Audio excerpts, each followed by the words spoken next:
Évangile au nom de Jésus, nous conquérons.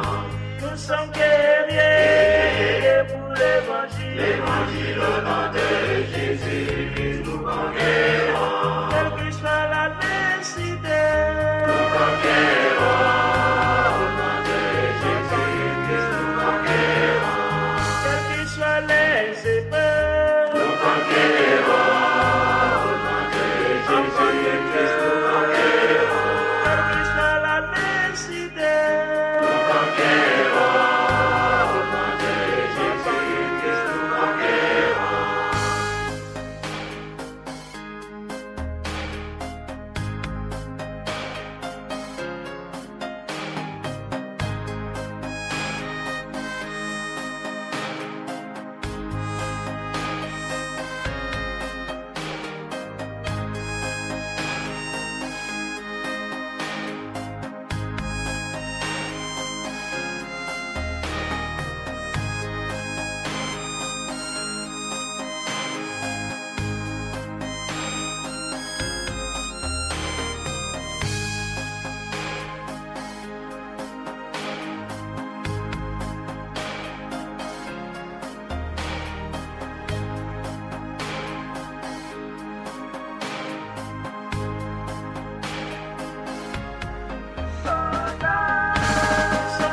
soldats pour l'évangile. Évangile au nom de Jésus, nous conquérons.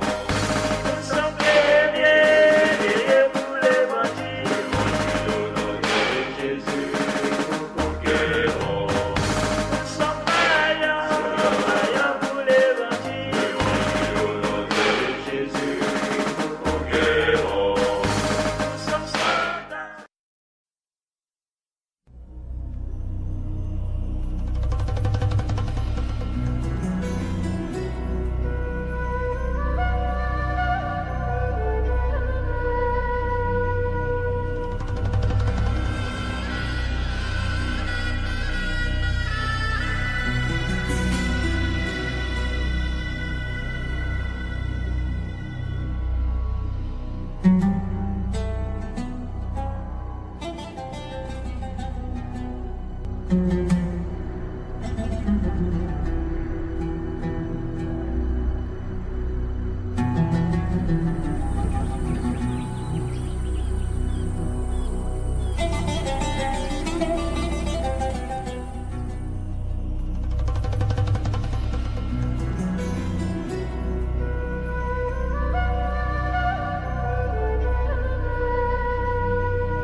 Trois, deux, un. L'histoire de Dieu, du monde et de toi. 3. Dieu est l'union de trois personnes liées par l'amour. Au commencement, ils étaient trois, le Père, le Fils et le Saint-Esprit. Non pas trois dieux différents, mais un Dieu, union indissoluble de trois, une triunité, ou Trinité. La Trinité n'est pas un problème de maths ou une ancienne énigme. C'est la bonne nouvelle que Dieu est amour. Depuis toujours, le Père a aimé son Fils dans l'unité de l'Esprit. Comment pouvons-nous nous représenter cela ? En fait, le Fils de Dieu est l'image de Dieu. Il nous donne accès à la vie de Dieu. Ainsi, considérons par exemple la scène du baptême du Fils de Dieu. Nous y voyons le Saint-Esprit descendre sur lui, tandis que le Père déclare « Tu es mon enfant bien-aimé, tu fais toute ma joie ». Cette scène est un aperçu de la vie éternelle de Dieu. Le Père a toujours aimé son Fils avec la joie du Saint-Esprit. Mais cet amour était trop beau pour qu'il le garde pour eux. Le Dieu d'amour souhaitait le partager. Ainsi, le Père a fait un monde au travers de son Fils et par son Saint-Esprit, car il veut que des milliards d'enfants rejoignent sa famille. Toi et moi avons été créés pour entendre cette déclaration. Tu es mon enfant bien-aimé, tu fais toute ma joie. Le sens de la vie, c'est de trouver notre place avec eux. 2. L'histoire du monde est l'histoire de deux hommes. Dieu a placé un homme, Adam, à la tête de l'humanité pour qu'il la bénisse et prenne soin d'elle. Mais Adam se détourna de Dieu, se replia sur lui-même et plongea le monde dans la mort et la malédiction. L'humanité fut déchue de la grâce. Maintenant, nous partageons tous cette humanité brisée et nous ressentons les effets de sa malédiction. La race humaine est comme un sapin de Noël qui a été abattu et arraché de sa terre naturelle. On peut se déguiser avec des décorations fantaisistes, on peut effectuer toutes sortes de bonnes actions. Mais nous périssons. Nous n'avons aucune vie spirituelle en nous et nous nous dirigeons vers notre perte. La race d'Adam est sous la condamnation de Dieu. Dieu a prononcé un non définitif à ce mode de vie parce qu'il veut quelque chose de très différent pour nous. Il veut que nous trouvions tous la vraie vie dans un second Adam. Jésus-Christ. Le Fils est venu sur terre en devenant un simple homme et fut nommé Jésus. Il est entré dans notre monde brisé et a pris en charge notre cause perdue. Comme un champion qui gagne la course pour nous, Jésus prit place dans nos chaussures et vécut la vie parfaite que nous ne pourrions jamais vivre. Puis, sur la croix, il mourut d'une mort maudite, mort qui devait être la nôtre. Mais en faisant cela, il prit la nature maudite d'Adam et l'anéantit. En effet, 3 jours plus tard, il revint à la vie, avec une vie vraiment nouvelle, là où il n'y a ni mort ni malédiction. Il nous invite maintenant à entrer dans sa vie et dans sa famille. 1. Tu fais un avec Adam. Feras-tu un avec Jésus? Par notre naissance, nous faisons un avec Adam. On dit bien tel père, tel fils. C'est pourquoi nous partageons aussi sa nature égoïste, sa mort et sa malédiction. Unis à Adam, nous n'avons pas de vie en nous-mêmes et aucun espoir pour l'avenir. Mais Jésus vient pour offrir une incroyable union avec lui. Telle une branche de sapin de Noël, nous pouvons être coupés de l'arbre Adam et greffés à l'arbre Jésus-Christ. Pensez aussi à une autre image d'union. Nous pouvons faire un avec Jésus comme dans un mariage. Imaginez un mariage entre un prince et une mendiante. Elle est sale et pauvre, avec un nom honteux et un avenir sans espérance. Pourtant, le prince l'aime et s'offre à elle dans le mariage. Dès qu'ils sont unis, que se passe-t-il?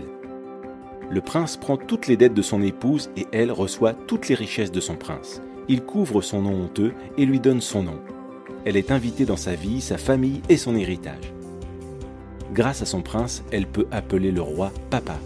Et tout cela grâce à leur union conjugale. C'est exactement la même chose avec Jésus. Si nous le recevons, tout ce qui est nôtre, notre péché, notre malédiction deviennent siens.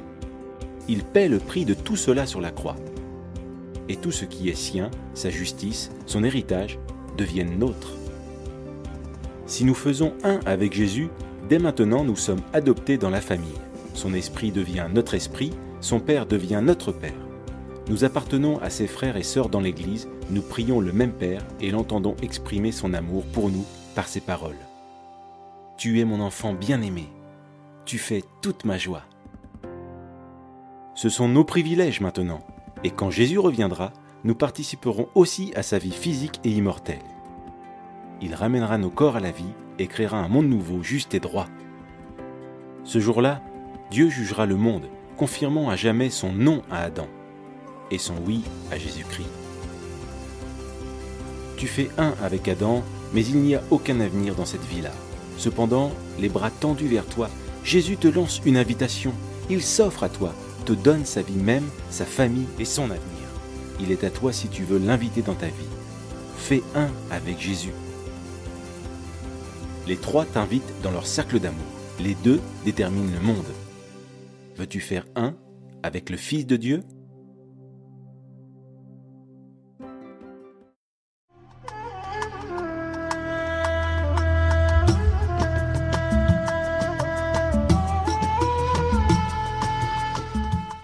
Bonjour, je m'appelle Walid Zouache et je suis franco-algérien, d'un père algérien, d'une mère française. Et dans ma vie, à un moment donné, dans l'adolescence, je me suis beaucoup cherché. Et à un moment dans ma vie, j'ai cru que l'islam était la vérité. Et malgré ma requête, malgré ma recherche de Dieu, je courais comme ça, je marchais dans la vie et je cherchais toujours un but à ma vie. Et parce que des fois, tout ne venait pas me combler. Mais un jour, en 2004, alors qu'on m'a invité à l'église, alors que je connaissais bien déjà l'église, mais que personnellement, pour moi, l'église n'était pas la vérité, les chrétiens n'avaient pas la vérité, on m'a invité dans une réunion. Et quand on m'a invité dans cette réunion, le frère qui m'a amené à la fin, il m'a donné une Bible. Et j'ai pris cette Bible et je l'ai ramenée chez moi. Et quand j'ai ramené cette Bible chez moi, pendant quelques jours, je regardais cette Bible et je rigolais. Je dis, ces chrétiens sont malades. Et je dis, moi, j'aime pas lire, et ces chrétiens, ils s'amusent à lire ce livre. Ils doivent mettre au moins 10 ans pour le lire. Et alors que je me posais ces questions, je me suis dit, je vais lire le résumé au préambule. Comme ça, si un jour une personne me pose des questions sur la Bible, je raconte quelques histoires et après il me laisse tranquille. Il va voir que je ne suis pas un inculte. Mais dans la Bible, il n'y a pas de résumé. Et quand j'ai ouvert la première page, il y avait écrit la Sainte Bible. J'ai tourné la deuxième page. Cette page aujourd'hui, elle est blanche. Mais le jour où je l'avais ouvert, il y avait quelque chose d'écrit dessus. Et ce qu'il y avait écrit, il y avait écrit la Bible peut être lue en 72 heures en la lisant continue, sans manger, sans dormir, à haute voix. Alors je me suis lancé un défi. J'ai dit, si cette Bible, on peut la lire en 72 heures, je vais la lire plus rapide qu'aucun chrétien l'a jamais lu. Je vais tout lire à haute voix et je vais retourner chez la personne qui m'a donné cette Bible. Je vais lui jeter la Bible. Je vais lui dire, j'ai écouté le message de l'évangile, j'ai lu la Bible en entier, ne me parle plus jamais de Jésus. C'était ce que je voulais faire. Et j'ai commencé le jour même. Mon ami qui m'a donné la Bible a dit, le jour où tu commences à lire la Bible, commence par l'évangile. Et j'ai commencé par l'évangile de Matthieu. J'ai lu tout l'évangile de Matthieu d'un trait à haute voix. Ça m'a mis 4 heures. 1 heure pour 7 chapitres. Et quand je suis arrivé à la fin de Matthieu, j'étais fatigué. J'ai mis un marque-page. Le lendemain, je me suis relevé, j'ai lu Marc et Luc d'un trait. Et quand je suis arrivé à la fin de Luc, j'ai dit, j'espère que toute la Bible n'est pas comme ça. Ils auraient pu faire un livre, ça aurait fait les 3. C'est les mêmes histoires. Mais toujours que je n'étais pas converti. Et le 3e jour, je lis Jean et Actes des Apôtres. Et quand je lis l'Acte des Apôtres, la Bible elle dit que les disciples de Jésus sont dans la chambre haute et que le feu du Saint-Esprit tombe sur eux. Et ils se mettent à parler en d'autres langues. Moi, je suis tout seul. Je suis tout seul dans mon appartement sur Mulhouse. Et au moment où je suis en train de dire ça, le feu du Saint-Esprit tombe sur ma tête. Ma tête aux pieds, je parle une langue que je ne comprends pas. Moi, je me suis effrayé, j'étais choqué. J'ai posé ma Bible sur ma table et j'ai parlé à Dieu. J'écoute Dieu, je ne sais pas qui t'es. Je dis, dans l'islam, il est dit, tu égares qui tu veux, tu amènes à toi qui tu veux. Je dis, moi, je n'ai pas envie d'être un égaré. Je dis, aujourd'hui, je viens de lire la Bible des chrétiens. L'expérience qu'ils ont vécue les disciples de Jésus, j'ai vécu la même. Je dis, peut-être demain, je vais lire le livre de Bouddha, de Krishna, de je ne sais pas qui. Je vais peut-être vivre la même expérience. Alors j'ai dit, je parle à toi, le Dieu qui a fait le ciel et la terre. Que tu sois le Dieu de Mohammed, le Dieu de Marie, le Dieu de Bouddha, le Dieu de Jésus, le Dieu de Krishna, le Dieu de je ne sais pas qui. Je ne veux pas que c'est un homme qui me le révèle, je veux que c'est toi. Et pour que je suis sûr que c'est toi, je veux que ça se passe puissance 1000 comme jamais tu as fait un homme et que je ne décolle pas de mon lit. Mais sache une chose, si pendant toute cette vie que je suis sur cette terre, tu ne m'as jamais dit quel est le vrai chemin, quelle est la vraie vérité, le jour où j'arrive au paradis devant toi, tu ne pourras jamais dire que je t'ai jamais cherché. J'ai fermé ma Bible, je suis allé me coucher, je croyais que Dieu allait me répondre par l'islam. Le soir, Dieu m'a rien dit. Mais le lendemain, quand je me suis levé, j'ai sorti dehors, j'ai fait ce que j'avais à faire, je suis rentré chez moi, je me suis un peu assoupi, j'ai dormi. Je n'avais ni bu, ni fumé. Et tout d'un coup, quand j'ai voulu me relever, j'étais paralysé. Juste ma tête qui bougeait, tout mon corps était paralysé. Et je commence à dire, ça y est, j'ai fait tellement de bêtises, Dieu m'a puni. Et quand je commence à dire ça, je vois une vision qui est devant moi. J'appelle souvent cela la télé de Dieu. À l'époque, je disais la télé de Dieu. Mais je vois cette vision qui est là, ouverte devant moi. Et je me vois, moi, avec mon meilleur ami, en train de lui prêcher l'évangile. Et quand je vois ça, je refuse cette vision. J'ai dit, non, ça, c'est pas moi. Je dis, premièrement, je ne suis pas un prêcheur, je suis un gars de quartier. Deuxièmement, je ne suis pas un chrétien, je suis un musulman. Je refuse cette vision. J'ai combattu contre cette vision jusqu'au moment où j'entends la voix de Dieu audible qui me parle et qui me dit, sans Jésus, tu ne peux pas être sauvé. À partir de ce moment-là, toute ma vie a été bouleversée. Et à partir de ce moment-là, quand la vision a disparu, moi je croyais que la vision elle a duré 10 minutes. J'ai regardé sur ma montre, il y a 4 heures qui se sont passées. Je fais, waouh, tu lis la Bible, il se passe des choses de fou. Alors, j'ai dit à Dieu, il n'y a pas de problème, on y va pour Jésus. Je suis ce Jésus. Et depuis ce jour-là, j'ai commencé à voir et expérimenter la grâce de Dieu et l'amour de Dieu. Je commençais à voir des guérisons, je commençais à voir des miracles. Je commençais à voir des gens qui ont été touchés par la puissance de Dieu jusqu'à aujourd'hui. Que Dieu vous bénisse.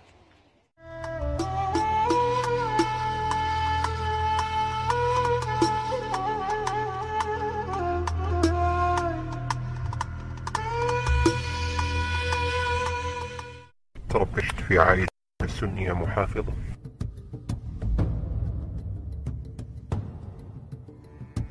الإسلام بالنسبة لي يعني كان هو الحل الأمثل.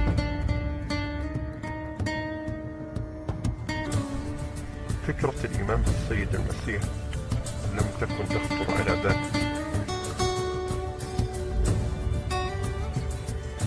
حياتي عبارة عن كذا.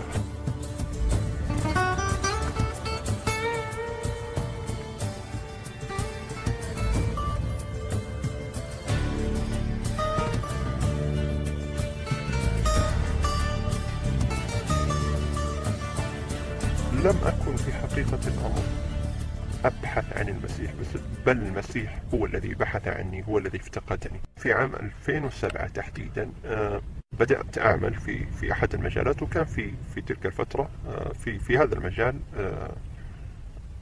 أشخاص غربيين زملاء في العمل يعملوا معي. طبعا لم يكونوا هؤلاء الزملاء أغلبهم أو ثلتهم أو لم يكونوا مسيحيين، قليل جدا منهم مسيحيين.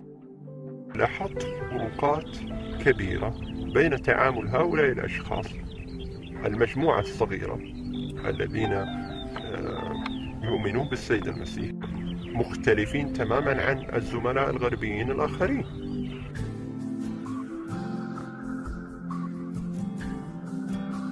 في يوم من الأيام في أحد الأشخاص من زملاء العمل حدث حوار بسيط صغير جدا. بدأ يسألني: خالد، ماذا تعرف عن المسيح؟ قلت له: خلاص علمني وش عندك. نص الكلام أدخله من الإذن اليمين وطلع من الإذن الشمال. في نهاية الأمر قبل ما يسافر أعطاني فلاش ميموري، فتحت لما وصلت البيت وكان موجود الإنجيل.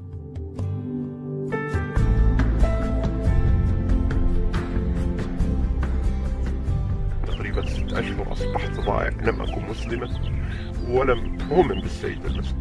فأنا كنت أصلي للرب وأطلبه: هل هي فعلا هذا ما هو مكتوب في هذا الكتاب حقيقي أو لا؟ كنت أصلي وأبكي بمرارة لأني لا أعرف مصيري، لكني صليت للرب وقلت له: يا رب أرشدني إليك، عرفني من أنت. حدث سلام في قلبي لما صليت، وكأني أسمع صوت الرب يقول: ها أنا هو.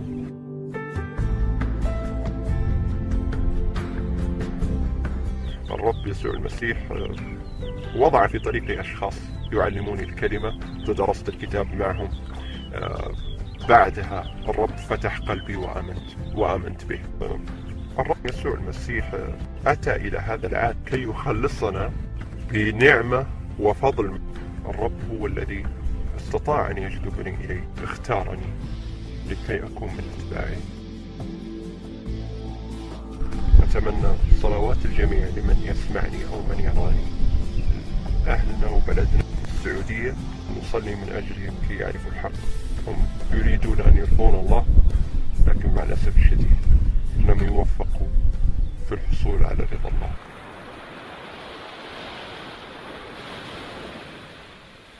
ربي يسوع فادي خلايقها أجمعين، ربي يسوع فادي خلايقها أجمعين، فادي البشر ومجرب دروب العنا، فادي البشر ومجرب دروب العنا. من غيرك يهون على حال الأليم، من غيرك يهون على حال الأليم، من غيرك يحسس عياله بالهنا، من غيرك يحسس عياله بالهنا.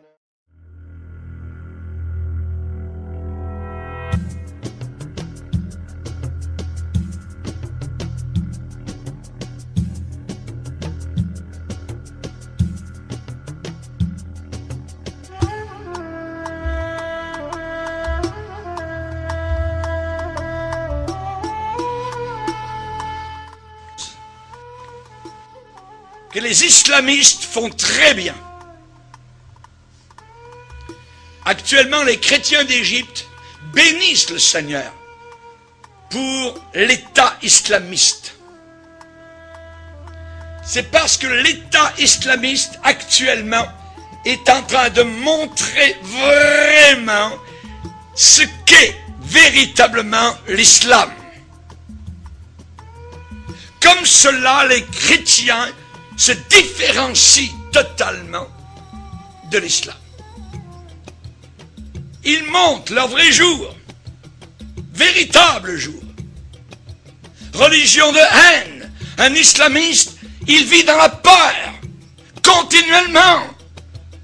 On peut lui couper la tête, on peut lui couper les mains au nom de son Dieu Allah, qui est un faux Dieu, qui est un démon. Il se regarde le visage dans le miroir, il a peur. Il ne sait pas. Quand il prie, qu'il se met à genoux, il a peur. Il vit dans la peur. Nous les chrétiens, nous sommes véritablement la religion de paix. la religion d'amour. Nous pardonnons. Nous pardonnons. L'islam ne pardonne pas. C'est une religion de vengeance. C'est une vie paisible. Une vie paisible. Nous, les chrétiens, nous ne sommes pas des contentieux, nous ne sommes pas des gens de guerre, des gens de troubles. Nous sommes des gens de paix. Nous ne tuons personne. Voyez, nous ne prenons pas les armes. Nous ne sommes pas armés de couteaux pour tuer au nom de notre Dieu. Voyez, nous ne mettons pas des ceintures d'explosifs autour de nous pour faire du mal. Voyez, et pour qu'ensuite, si nous mourons dans l'explosion, nos parents, évidemment, se réjouissent de notre mort, parce que maintenant nous sommes avec des vierges dans des ébats sexuels éternels là-haut, dans ce paradis de fous. Voyez, non, nous ne sommes pas du tout de cette race-là. Nous avons, nous, le secret d'une vie paisible, l'éternel, pas Allah, l'éternel. Le nom de Dieu, c'est l'éternel, ce n'est pas Allah. L'éternel est mon berger, je ne manquerai de rien. Dans les locaux de ce journal, Charlie, eh bien, il y avait un homme du gouvernement français qui déclarait en disant, eh bien, ces gens-là tuent. Et d'autres, sur le panel, étaient en train de déclarer, oui, mais on peut avoir des, je dirais, des gens fanatiques dans d'autres religions, parmi les bouddhistes, parmi les chrétiens, les catholiques, tout ça. Mais l'autre, répondant sur le panel en disant, mais oui, mais ceux qui se disent chrétiens ne tuent jamais. Ils ne tuent pas. Ils peuvent être têtus, ils peuvent croire à toutes sortes de folies, mais tandis que les islamistes tuent au nom de leur Dieu, au nom de Allah. Nous, chrétiens, nous avons une façon de vivre.